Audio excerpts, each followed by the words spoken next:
ఓం నమ శివాయ. ఓం నమో నారాయణాయ నమః. దీన్ని మనం రావణాసురుడికి మారీచుడు చెప్తున్న మంచి విషయాల గురించి తెలుసుకుంటున్నాం. అంటే ఏదైనా ఒక మంచి విషయం చెప్పినప్పుడు మనకంటే చిన్నవాళ్ళైనా వాళ్ళ మాటలు విననందువల్ల ఏ రకంగా వృద్ధిలోకి వస్తారు, వాళ్ళు నాకు చెప్పేదేమిటి అనుకుని వినకపోతే ఏ రకంగా నాశనం అయిపోతారు అనే విషయాలని రామాయణం మనకి చక్కగా బోధించింది.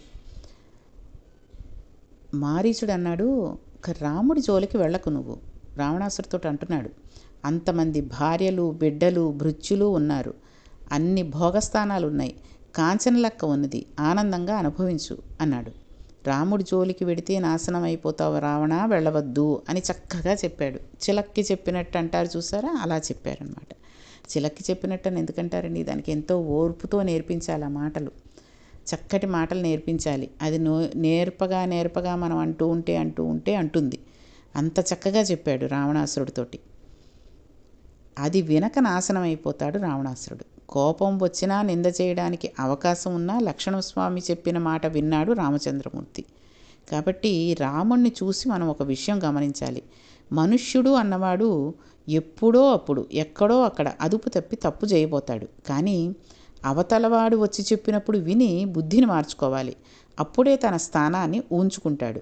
కోపాన్ని అట్టిపెట్టుకుని అవతలవాడి మాట వినే స్వభావం విడిచిపెట్టేస్తే సర్వనాశనం అన్నది అక్కడే ప్రారంభమవుతుంది. రామచంద్రమూర్తి తన జీవితంలో అనుష్ఠాన ప్రక్రియలో ఎన్ని చోట్ల ఎంత అద్భుతంగా చూపిస్తున్నాడో రామాయణంలో మనం తెలుసుకోవాలి. లోపల రాముడు శీలవైభవం చేత ఎంత మహాత్ముడో, బాహ్యంలో కూడా అంత అందగాడు. సుందరాకాండలో స్వామి హనుమ అంటారు, అమ్మా రాముడు ఎంత అందగాడమ్మా, కమలపత్రాల వంటి కన్నులు కలవాడు. రాముని అందం ఎంత గొప్పది అంటే దశావతారాలలో అంతటి అందం ఇంకెక్కడా లేదు. రాముడిని చూసి ఆడవాళ్ళు మోహిస్తే పోనీలే అంత అందగాడు కాబట్టి మోహించాడు అనుకోవచ్చు. రాముడిని చూసి పురుషులు మోహించారు. పురుషులు మోహించడమే కాదు, అన్నీ విడిచిపెట్టి అరణ్యాలకు వెళ్ళిన మునులు మోహించారు. అది అంత గొప్ప అందగాడాయన. విభీషణుడు వచ్చి శరణాగతి చేసి ఆకాశంలో నిలబడ్డాడు. అందరినీ పిలిచి అడిగాడు. ఆయన ఏ పని అయినా చేసే ముందు అందరినీ అడుగుతాడు రాముడు. ఆ తర్వాత తన అభిప్రాయం చెబుతాడు. హనుమ తప్ప అందరూ చెప్పారు, వద్దు, రాక్షసుడి తమ్ముడు, పైగా మనం ఏ రావణుడి మీద యుద్ధం చేస్తున్నామో ఆ రావణుడికి తమ్ముడు, నువ్వు దగ్గరికి తీసుకోవద్దు అని. ఇంతమంది చెబితే రాముడు ఒక మాట అన్నాడు, అది శాస్త్రం, ఇది పెద్దలు చెప్పిన మాట అని. నేను క్షత్రియుడిగా పుట్టాను, ఒక పక్షి పాటించిన ధర్మం నేను పాటించవద్దా అన్నాడు. పక్షి పాటించిన ధర్మం అంటే అదేంటో తెలుసుకోవాలి కదండి మనం. ఒక అరణ్యంలో ఒక ఆడపక్షి, మగపక్షి చెట్టు మీద గూడు కట్టుకుని నివసిస్తున్నాయట. ఒక వేటగాడు అరణ్యంలోకి వచ్చి ఆడపక్షిని గురి చూసి బాణం పెట్టి కొట్టాడు. ఆడపక్షి కింద పడిపోయింది. పక్షి శరీరంలో నుంచి బాణం పైకి తీసి దాని రెక్కలు పీకి అక్కడే తాటాకు మంట వేసి బాణానికి గుచ్చి కాల్చుకుని తినేసి వెళ్ళిపోయాడు. మగపక్షి అది చూసి ఏడ్చింది. కొంతకాలం అయిపోయింది. మళ్ళీ వేటగాడు అడవిలోకి వచ్చాడు. కానీ ఆ రోజు వాతావరణం ఎలా ఉంది? జోరున వాన పడుతోంది, చీకటి పడిపోయింది. ఎక్కడికూ వెళ్ళలేకపోయాడు ఆ వేటగాడు. ఆకలి, చలిబాధ తట్టుకోలేకపోతున్నాడు. ఏ చెట్టు మీద ఉన్న పక్షులలో ఆడపక్షిని చంపితే మగపక్షి ఒక్కటే ఉంటుందో ఆ చెట్టు కిందకే వచ్చాడు. మగపక్షి చూసి, నేను ఉన్న చెట్టు కిందకు వచ్చి పడిపోయాడు కాబట్టి నేను ఉన్న ఇంటి ముందుకు వచ్చి పడిపోయినట్లు, అతిథిని రక్షించని నా గృహాశ్రమం ఎందుకు అని ఎక్కడికో వెళ్ళి కొద్దిగా అగ్నిహోత్రం తెచ్చి ఎండు చితుకులు తెచ్చి మంట వేసింది. ఆ వేడికి లేచి తెప్పరిల్లుకుని చలి కాచుకున్నాడు ఆ వేటగాడు. ఆకలికి నకనకలాడిపోతున్నాడు. ఇంటికి వచ్చిన అతిథిని ఆదరించని నా బతుకు ఎందుకని గాలివానకు వెళ్ళి ఏమీ తేలేక చిన్న పక్షి తానే వెళ్ళి అగ్నిహోత్రంలో పడి చచ్చిపోయింది. చచ్చిపోయిన పక్షిని తిని బోయేవాడు బతికాడు.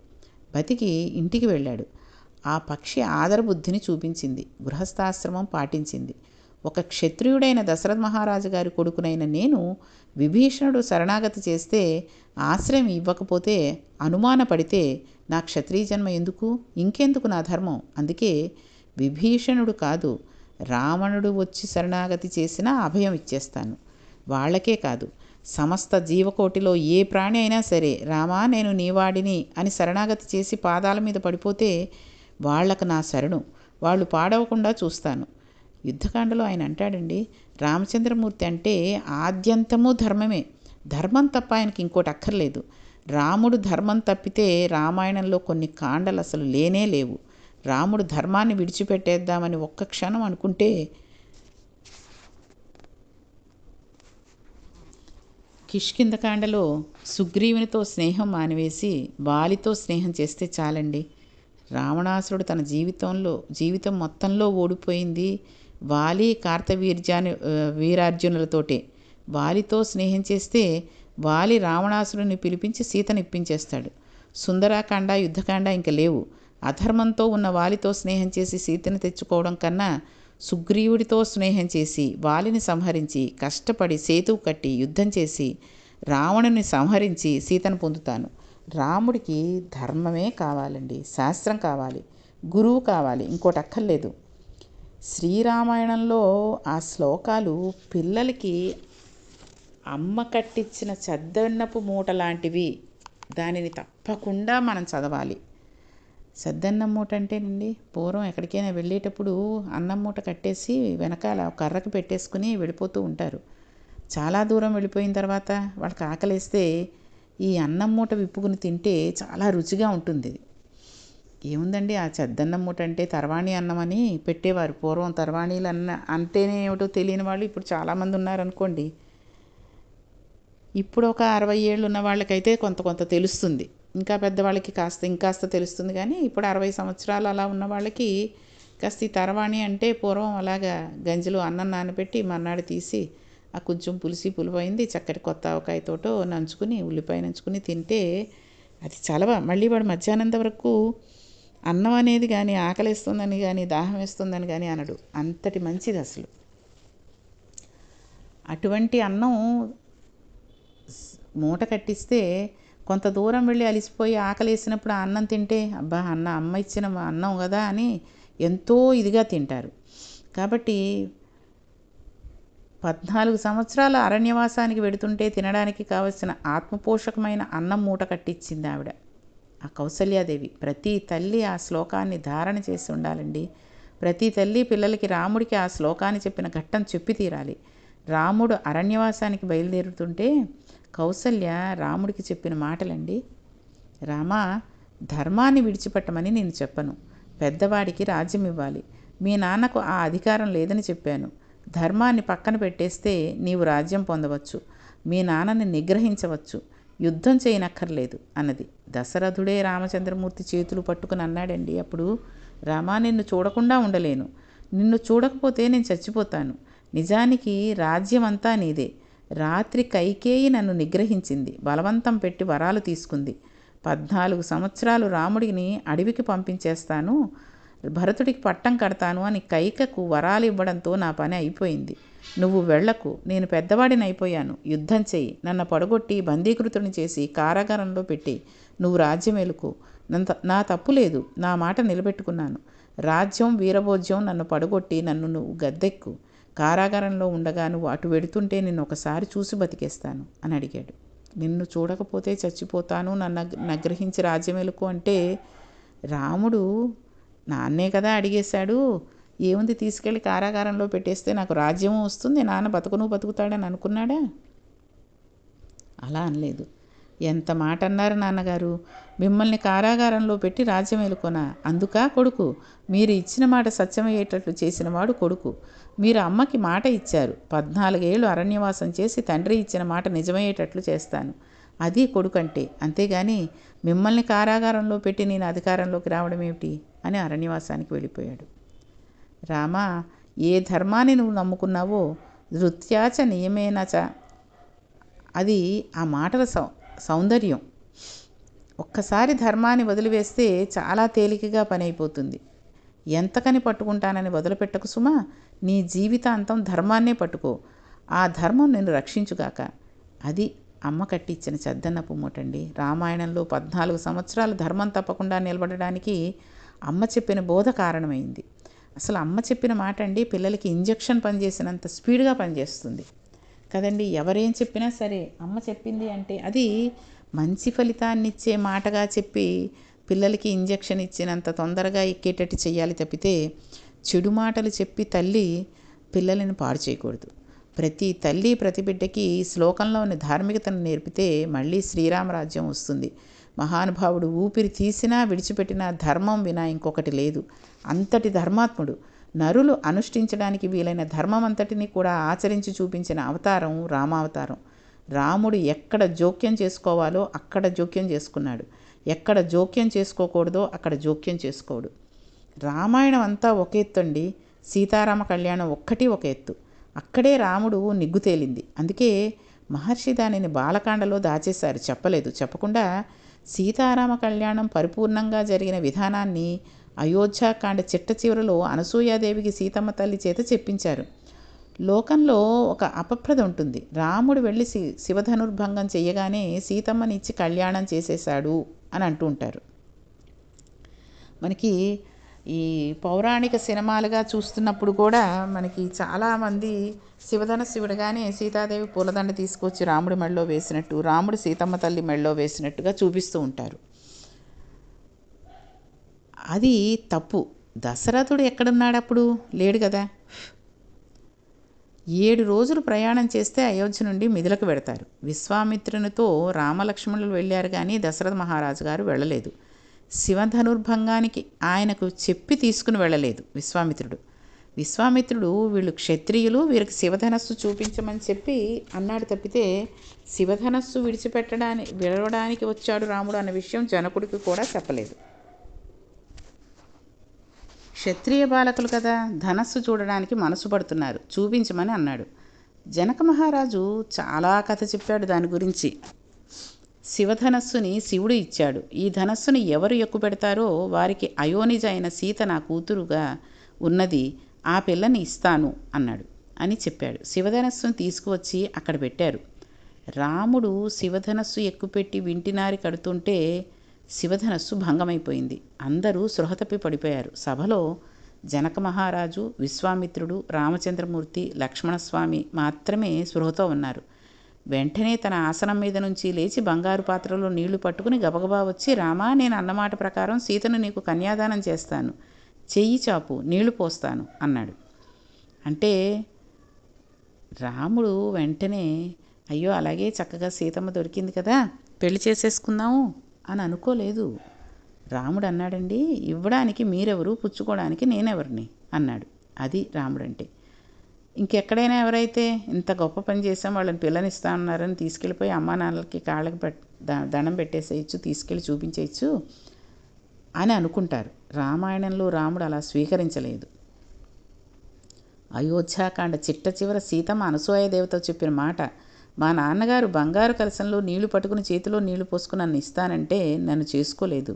సీతమ్మని కన్ను ఎత్తి చూడలేదు.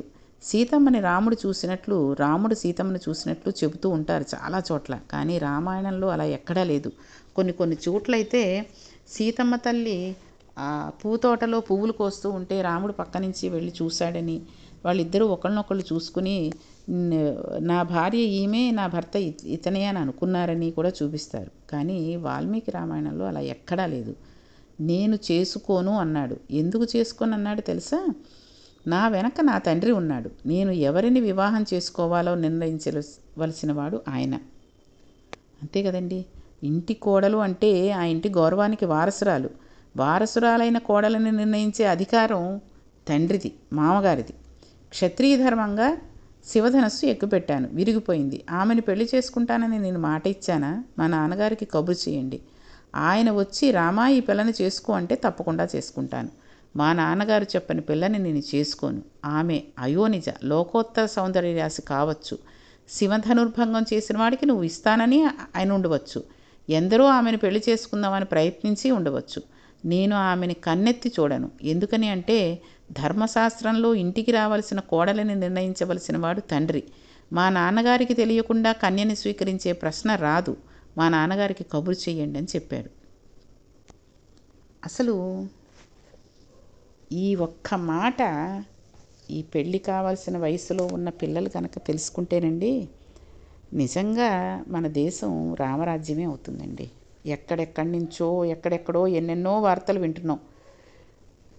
ఆ శుభలేఖలు కూడా తండ్రి ఉన్నాడన్న గౌరవం ఉంచుకుని తండ్రి పేరు మీద వేద్దామని కూడా ఉండకుండా ఐ ఫలానా అని పెట్టేసి నేను పెళ్లి చేసుకుంటున్నాను కాబట్టి ఫలానా అమ్మాయిని మీరందరూ వచ్చి ఆశీర్వదించి వెళ్ళండనో లేకపోతే మీ విషెస్ చెప్పండనో ఫలానా టైంకి విందు ఆరగించండనో ఒక కార్డు స్పెషల్గా వేసుకుంటాడు. నా కొలీగ్స్కి, నా ఫ్రెండ్స్కి, నా ఇండివిజువల్ కార్డు అంటూను. అసలు ఆ కార్డు వేసుకోవడం ఎంత తప్పు అన్నది ఈ రోజుల్లో పిల్లలకి తెలియట్లేదు. అది చాలా పొరపాటు. తల్లిదండ్రులు ఎవరూ లేని వాళ్ళు, అనాథలు ఉంటారు చూసారా, అలాంటి వాళ్ళు వేసుకోవాలి ఆ కార్డులు అవిను వేసుకుంటారు. కానీ ఆ పెళ్ళి కూడా మా ఫలానా వాళ్ళ అమ్మాయి ఉంది అని అంటే పెళ్లి చూపులకి తల్లిదండ్రులు ఎందుకు ఎడతారండి? వాళ్ళ వంశాలు ఏమిటి, వాళ్ళ ఇంటి పేర్లు ఏమిటి, వాళ్ళ గౌరవాలు ఏమిటి అన్నది తల్లిదండ్రులకి తెలుస్తుంది. కానీ ఈ పిల్లవాడికి ఏం తెలుస్తుంది? తెలీదు. పిల్లని ఒక్కతాన్నే చూస్తాడు తప్పితే వెనకాల జరిగే ఇటు 7 తరాలు అటు 7 తరాలు చూడాలంటారు. కాబట్టి కనీసం ఆ తల్లిదండ్రుల గురించైనా తెలుసుకుని చెయ్యాలి. కాబట్టి అవి తెలుసుకోవడానికి పెద్దలందరూ పెడతారు తప్పితే నీ అంతటా నువ్వు చూసేసుకుని నీ అంతటా నువ్వు సెలెక్ట్ చేసేసుకుని పెళ్లి చేసుకుంటాను అంటే మా నాన్నకి చెప్తాలేండి, ఆయన నువ్వు అంటాడు, నేను నా మాట కాదండు చేసేసుకుంటాను అని అన్నాడా? అనలేదు. ఈ ఒక్క మాట పెళ్లి కావలసిన పిల్లలు ఆడవాళ్ళైనా మగవాళ్ళైనా తెలుసుకుంటే లోకంలో ఈ ప్రేమ వివాహాలు అనేవి ఉండవు. ఆ తర్వాత బాధలు పడిపోయి మళ్ళీ ప్రేమ పెళ్లి చేసుకున్నాను అని తల్లిదండ్రులను విదిలేసి అటు పెళ్లి చేసుకున్నవాడు విదిలేసి ఇటు తల్లిదండ్రులు విదిలేసిన వాళ్ళు ఎటువంటి పరిస్థితుల్లో ఉన్నారో అనేది చాలా చోట్ల వింటూనే ఉన్నాం. కాబట్టి అటువంటివేవి అనర్థాలు జరగకుండా ఉంటాయి. సీతమ్మ తల్లి చెబుతోంది కదండి అనసూయాదేవికి, బ్రాహ్మణులు జనకుని దూతలు వెళ్ళి శివధనుర్భంగం అయింది కనుక జనక మహారాజు గారు మీ అబ్బాయికి పిల్లని ఇద్దామని అనుకుంటున్నారు, అందుకని మీరు అంగీకరించవలసింది అన్నారు. దశరథుడు వెంటనే అలాగే చేసుకుంటాను అని అనలేదు. వశిష్ఠాదులను పిలిచాడు. జనక మహారాజు గారి నడువడి ఎటువంటిది, ఆ పిల్ల తల్లిదండ్రులు ఎటువంటి వారు, వంశం ఎటువంటిది, మీకు నచ్చిందేనా? ఒకవేళ ఆ ఇంటి పిల్లను కోడలుగా చేసుకుందామనంటే ఆలస్యం చేయకండి, వెంటనే వస్తున్నామని కబురు చేద్దాం, అంగీకారమా అని అడిగాడు. పెద్దలని అడగడం అన్నది అలా ఉండాలి. అయితే కార్డులో కూడా చూడండి, పెద్దలు నిర్ణయించారు కానా ఆ వివాహం ఆ ముహూర్త సమయంలో వివాహం చేస్తున్నాము అని రాస్తూ ఉంటారు. పెద్దలు నిర్ణయించారు కానా అని కార్డులు వేసి వీళ్ళు నిర్ణయం చేసుకోవడం కాదు. మీకు నచ్చితే చెప్పండి పెడదాం అనగానే వశిష్ఠాదులు అన్నారు, అలాగే చేసుకోవచ్చు, జనకుడు మహానుభావుడు అన్నారు. అప్పుడు దశరథుడు అయితే పదండి పెడదాం అన్నాడు. అంతేగాని మీరందరూ పెద్దవాళ్ళు, మీరేం వస్తారు, మీరేం మాట్లాడగలరు, అక్కడికి రాలేరు, మీ ఆరోగ్యాలు అంత బాగాలేవు, నేను వెళ్ళి కనుక్కొని చూసుకుని వచ్చేస్తానండి అని అనలేదు. వీళ్ళని ఒక సలహా అడిగి వాళ్ళు అంటే వాళ్ళతో కలిసి వెళ్ళాడు. వాళ్ళు సైన్యం ముందు వెళ్ళింది, వెనక బయలుదేరాడు దశరథ మహారాజు గారు. పెద్దవాడు కదండి, త్వరగా ప్రయాణం చేయలేదు. అందుకని మెల్లిగా ప్రయాణం చేసి కొద్దిగా ఆలస్యంగా చేరుకున్నాడు. చేరుకున్న తర్వాత వెంటనే సీతా కళ్యాణం అయిపోలేదు. లోకానికి ఆదర్శం సీతారామ కళ్యాణం. అందుకే ప్రతి సంవత్సరం చేసినా కొత్తగానే ఉంటుంది సీతారామ కళ్యాణం. జనక మహారాజు గారి వనుపున మాట్లాడడానికి గౌతమ మహర్షి కుమారుడు శతానందుడు కూర్చున్నాడు. రామచంద్రమూర్తి తరఫున వశిష్ఠ మహర్షి కూర్చున్నారు. వీళ్ళు కూర్చుని ఏం మాట్లాడుకున్నారండి? మీరెంత కట్నం ఇస్తారు, మేమెంత కట్నం ఇస్తాం, మాకెన్ని చీరలు పెడతారు, వాళ్ళకెన్ని చీరలు పెడతారు, పిల్లాడికి బంగారం గొలుసేం పెడతారు, ఉంగరం ఏం పెడతారు, మా అమ్మాయికి ఎన్ని కాసులు బంగారం పెడతారు, కాపురం వేరే పెట్టిస్తారా, మీ ఇంట్లోనే ఉమ్మడిగా ఉండాలా, ఇలాంటి పిచ్చి పిచ్చి పిచ్చి మాటలేమీ మాట్లాడుకోలేదండి. వాళ్ళు ఈ రోజుల్లో పెళ్ళి అంటే అదో తంతు అయిపోయింది. కళ్యాణ మండపం దగ్గర కూడా ఆడపెళ్ళివారు చిన్నది కళ్యాణ మండపం బుక్ చేశారు అంటే అబ్బబ్బే మాకు నచ్చలేదు, పెద్దది ఇదే కావాలి, మా అమ్మాయికి అంత పెద్ద కళ్యాణ మండపంలో చేసాం కాబట్టి మా అబ్బాయికి మీరు ఇంత పెద్ద కళ్యాణ మండపంలోనే పెళ్లి చేయాల్సిందే అనేటటువంటి మాటలు తప్పితే పెళ్ళికి సూట్ కొనిస్తారా, లేకపోతే 5 జతలు కొనిస్తారా, 6 జతలు కొనిస్తారా? ఎందుకండి ఇవన్నీ? నీ తండ్రి నీకు కొనివ్వడా? పెళ్లి చేసుకున్నాము అంటే కలిసి ఉండేటట్టుగా. అమ్మాయి చిన్నపుచ్చుకోదు, మా నాన్న చేతి ఇంత ఖర్చు పెట్టించారు అని అమ్మాయి అనుకుంటుంది కదండి. అంత బాధపడిపోయి ఆ అమ్మాయి ఇంటికి వచ్చిన తర్వాత ఎప్పుడూ బాధతోటి అది కలుక్కుమని ఆ బట్టలు వేసుకున్నా, ఆ మాటలు విన్నా కలుక్కుమనిపించేటప్పుడు ఆ బాధ ఆ స్త్రీ ఎంత బాధపడుతూ ఉంటుంది. కాబట్టి వీళ్ళందరూ అటువంటి మాటలు మాట్లాడకుండా చక్కటి మాటలు మాట్లాడుకున్నారు. ఆ మాటలు ఏంటి అన్నవి రేపటి పారాయణంలో తెలుసుకుందాం. ఓం నమః శివాయ. ఓం నమో నారాయణాయ నమః.